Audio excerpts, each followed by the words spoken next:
From crop reports to stock reports, I'm Tom Chambers with PotNetwork.tv, your source for marijuana news.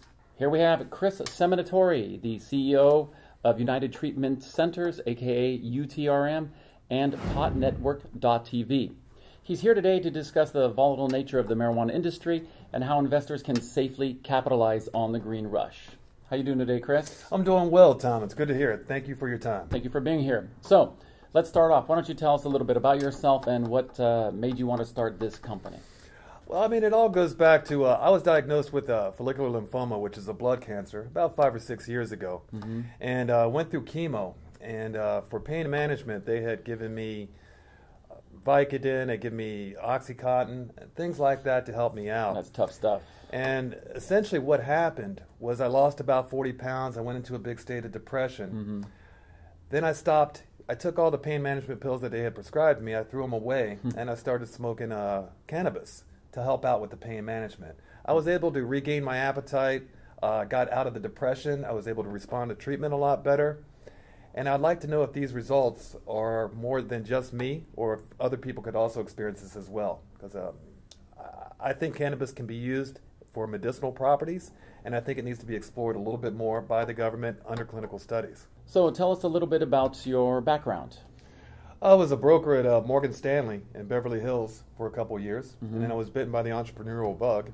I've taken about 6 businesses all the way from concept up to multi-million-dollar revenue levels. Marijuana interests me because of the medicinal properties of the plant. I don't think it's been fully explored yet, and the clinical studies that we have coming in now are revealing a lot more benefits to different diseases, all the way from cancer and pain medication over to epilepsy to post-traumatic stress syndrome. And I think this could be a very positive impact on our society.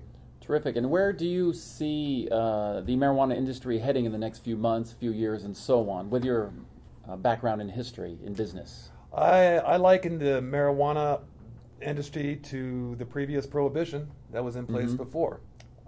I see the industry exploding. Some of the estimates that I've seen can take this industry up to $18 billion a year by the 2018. Currently we're at about $2 billion a year. That's the estimates. So what can viewers expect on PotNetwork.tv? We're going to be bringing all different facets of the marijuana industry to our show. We want to do product reviews. We're going to be doing legislation. We're going to be covering many different areas. I'd like to bring in other CEOs as well to be interviewed by you, Tom. We want to cover businesses in depth. We'd like to definitely key on the stock market, and especially the penny stock market with the marijuana stocks. Okay, and speaking of stock markets, or should we say pot stocks, how will you protect yourself and all the investors from some of the trouble that others have had in experiencing this? Well, Tom, we've got a very experienced team. I would say that our attorneys have over 100 years of experience between them in working with the SEC to ensure that we are within the compliance of the SEC. All of our business practices are transparent, and we just want to operate in such a manner as to set a model for the industry. And I'm sure everyone would like to know as well, what about your revenue streams? Okay, Tom, we've got several different revenue streams that we're going to be featuring. As the business grows, you got to remember we're on about our 3rd day of production right now. The first revenue stream that we have already established is insurance for marijuana-based businesses. The reason that this is important is because we believe that marijuana-based businesses deserve the same type of assurances that mainstream businesses have. We're also looking into starter packages for people that want to start a marijuana-based business. It steps them through the compliance laws for their state and local compliance laws. The third thing we're of course looking at is advertising on the site and on our videos. We're also looking at merchant services for marijuana-based businesses, and we're also looking at events as well. We're specifically targeting the New York and the Florida market for a November event that would pair marijuana-based businesses with marijuana investors. And what would you say to skeptical investors about the merits of investing in a marijuana stock? The merits of investing in a marijuana stock, it's very high risk, high reward. This is the wild, wild west out here. I would not put anything into your 401k on it. If you're risk adverse, I'd stay away from it. But it is high risk, high reward, as we've seen. And so how about for the average Joe who doesn't know anything about the marijuana industry? what issues or what would be important for us to know, and what are the social ramifications of this topic? For the average Joe, I would recommend that they do their due diligence on the company like you would any other company. Look at the fundamentals of the company, see how they're operating, see what their revenue streams are, what their resources are, and what type of impact that they can have on the industry. Just do the due diligence that you would do on any other company, as you would do a marijuana stock. Right. And speaking of the marijuana industry, where do you see it in the next few months, in the next few years? In the next few years, I think we're doing about $2 billion in annual revs a year right now. By 2018, I think I should be up to almost $18 billion in revenues. I see the whole industry exploding, and I see it keep on exploding for the next 10 years. So let's discuss the volatility nature of this.